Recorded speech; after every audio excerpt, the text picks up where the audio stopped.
আসসালামু আলাইকুম, শাইনা জান্নাত ব্লগ চ্যানেল থেকে সবাইকে স্বাগতম। তো আপনারা সবাই কেমন আছেন? আশা করি সবাই ভালো আছেন, আমরাও ভালো আছি। তো আজকে সকাল সকাল শুরু করে দিলাম। আমরা সকাল থেকে কি করি সেটা আপনাদের সাথে আজকে শেয়ার করব। তো ফার্স্টে ঘুম থেকে উঠে এখন এই যে সকালবেলা সুন্দর সূর্য উঠছে, রোদগুলো অনেক মিষ্টি মিষ্টি লাগতেছে।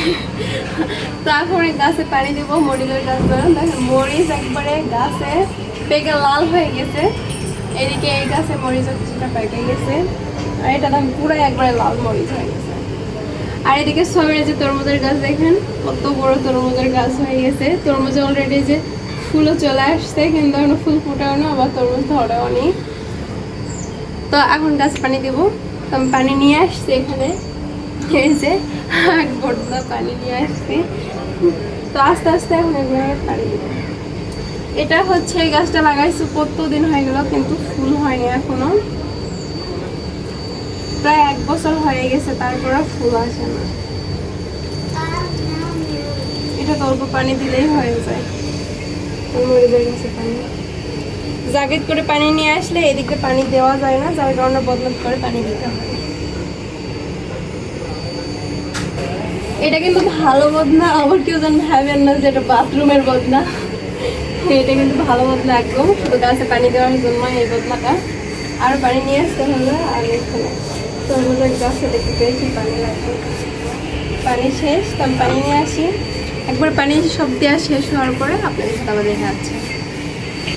তো গাছে পানি দেওয়া শেষ, এখন সুন্দর একটা রেসিপি নিয়ে আসলাম, লোভনীয় একদম। পুরোপুরি ভিডিও দেখেন, অবশ্যই ভালো লাগবে। ফ্রিজে কি আছে দেখি, ফ্রিজে শুধু ডিম আছে, এখনো বাজার করে নিয়ে আসা হয়নি। আর এদিকে দেখেন এটা কি, তাড়াতাড়ি কমেন্ট করে জানান যে এটা কি, আসলে কে কে গেস করতে পারছেন। আর এখান থেকে একটু বিটরুট নিই।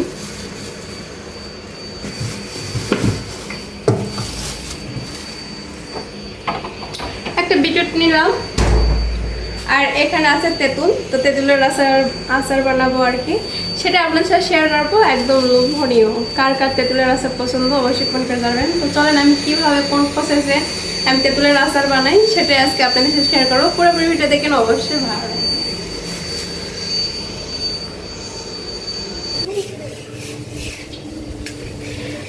তো এই যে দেখেন কত লোভনীয় তেঁতুল। তেঁতুলগুলো দেখে না একটু খাইতে মন চাচ্ছে, এখন আচার বানাবো না, খাবো ভাবতেছি।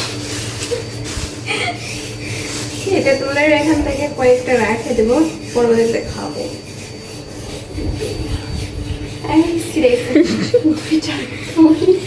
খাবার তুলি ওই যে পুরাপুরি মুখের দান বুঝছেন, পুরোপুরি মুখে যাবো তো বড় টান দেবেন ঢুকে দিয়ে।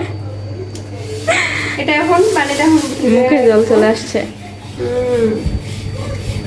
সেই খাইতে মজা লাগবে। আসলে দেখি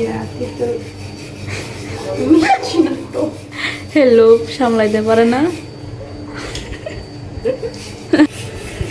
মুখে তেঁতুলিয়ে মুখ না ডাউন বেড়েছে, না মুখ লন বেড়েছে, না ঢুক গিলা বেড়েছে।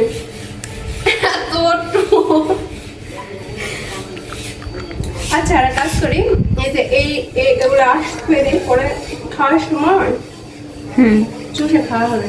ওকে ক্যাসিলে আগে ক্যাসিলে কাটা লাগবে, ডাটাগুলো ধরে তেঁতুলের এই যে তেঁতুলগুলো খুলে খুলে নেবো, আর এই ডাটিগুলো ফেলে দিতে হবে, কিন্তু আগে এগুলো ধুয়ে নেবো। ফেলে দেবো একটা জিনিস।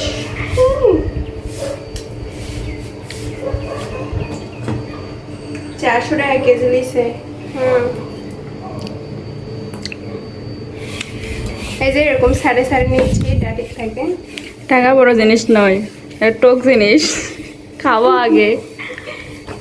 সেটাই তো, খাওয়া আগে, কিন্তু তার মধ্যে আবার টক, তাদেরকে আর ফেলে দেওয়া যায়? মন তো চাচ্ছে যে ডাটিগুলো না দিলেই, কিন্তু দুঃখের বিষয় নিব না, কারণ ডাটি দিলে ভালো লাগবে না। আচার বানাবো তো। অলরেডি আমি এই যে ডাটিগুলো শুধু এই যে এই ডাটিটা কেটে ফেলে দেওয়ার জন্য আমি অলরেডি আমার মেশিনের কাজে নিয়ে এসেছি। নিয়ে আসা মনে হলো যে না, এগুলো একটু করি, পরে আগে ছাড়ে দেই, তারপরে এরকম ছাড়ালে পানিতে ভিজে রাখতে হবে। তো বন্ধুরা এই যে সব একদম তেঁতুল খুলে নেওয়া শেষ। এই যে ডাটির থেকে এতগুলো ডাটি বেরিয়েছে। এখন এগুলো না একটু করে পানি দিয়ে ভিজে দিব, কারণ এছাড়া গোটা গোটা হয়ে থাকবে। একটু পানি এরকম অল্প অল্প করে পানি দেবো, এরকম মাথায় নেব।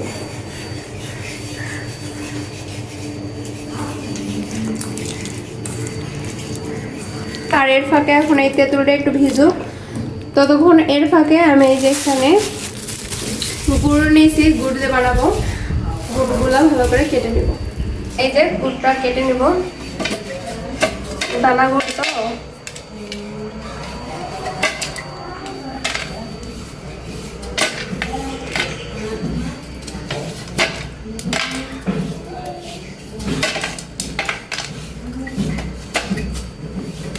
গুড় শক্ত একটু খাই না।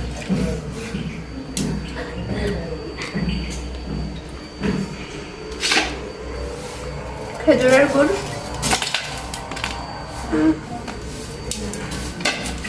এদিকে আচারের জন্য চাটনি বানানোর জন্য আমি এখানে নিয়ে নিয়েছি শুকনো মরিচ, বিট লবণ, জিরা, আর এখানে নিয়েছি পাঁচফোড়ন, যার সাথে আছে কালো জিরা, তারপর মেথি, সরিষা, সব কিছু মানে পাঁচফোড়ন আলাদা আলাদা নাহলে পাঁচফোড়নটা নিয়েছি যাতে একসাথে সবগুলো মিক্স হয়ে থাকে।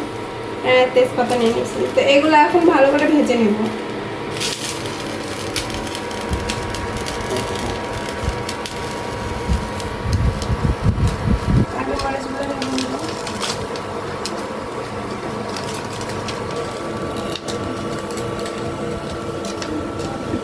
মরিচ আর পাঁচফোড়নগুলো আগে ভেজে নেবো, কারণ এগুলো ভাজতে একটু সময় লাগে।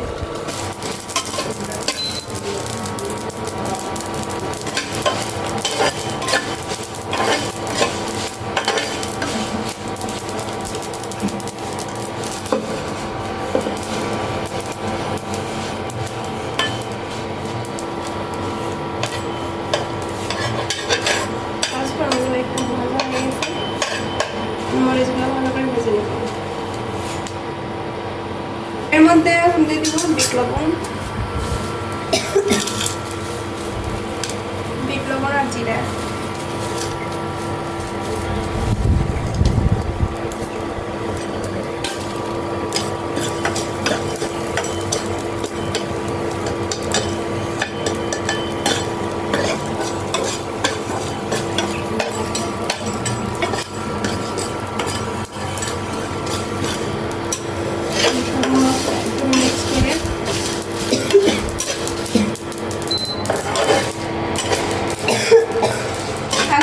সবগুলা মশলা আমি ব্লেন্ডারের মধ্যে দিয়ে দিচ্ছি, দিয়ে ভালো করে ব্লেন্ড করে নেবো, তাহলে চাটনি হয়ে যাবে।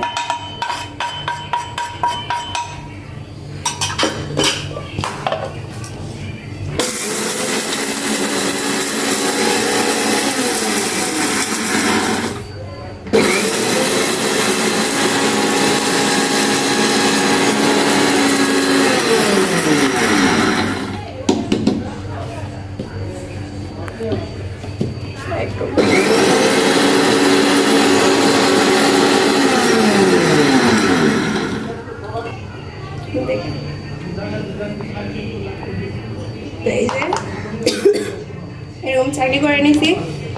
দিচ্ছি সরিষার তেল,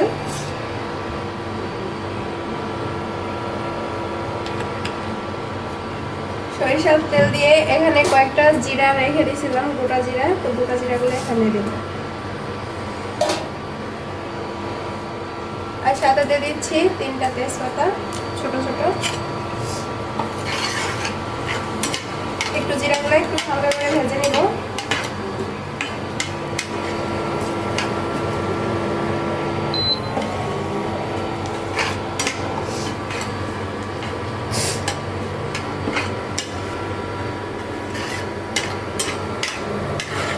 দিয়ে দিচ্ছি ভিজিয়ে রাখা যে তেঁতুলগুলো।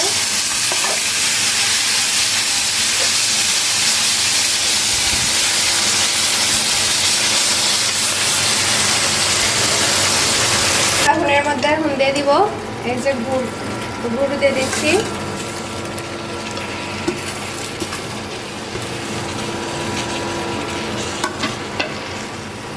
দিয়ে ভালো করে একবার গুড়গুলো গলা পর্যন্ত নাড়ানাড়ি করবো।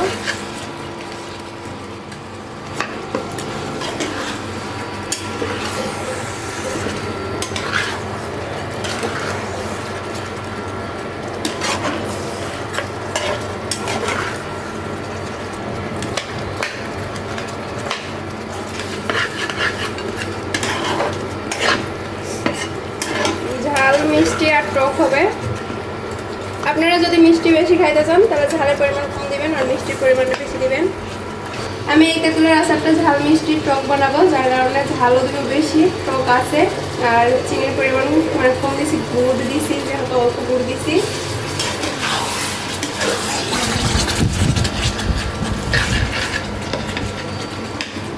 সব গলে গেছে একদম।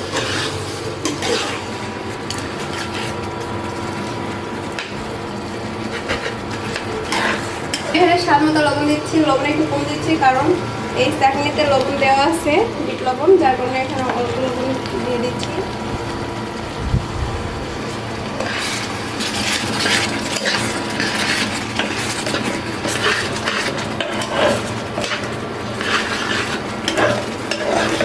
তেঁতুল একটু ফুটিচ্ছে, যার কারণে আমার এই অবস্থা এরকম একবারে সব দিকে একবার ছড়াই ছিটে যাচ্ছে। এখন এখানে দিয়ে দিচ্ছি এই যে মশলা চাটনি আর কি। এরপরে হাতের তলাটা গরম,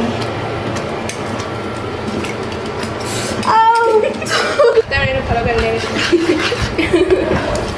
ওরে বাপরে,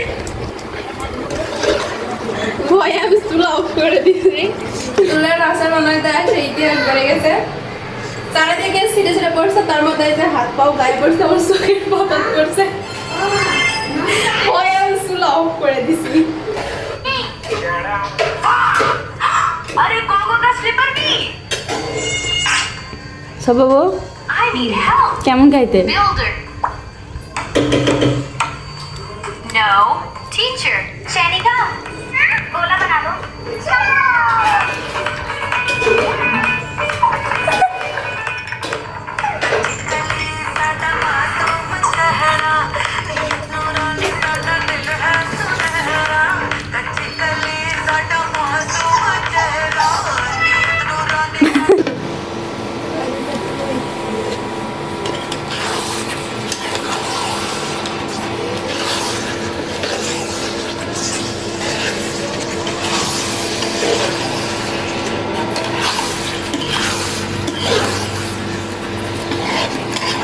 এই যে তেঁতুলের আচার একদম রান্না কমপ্লিট।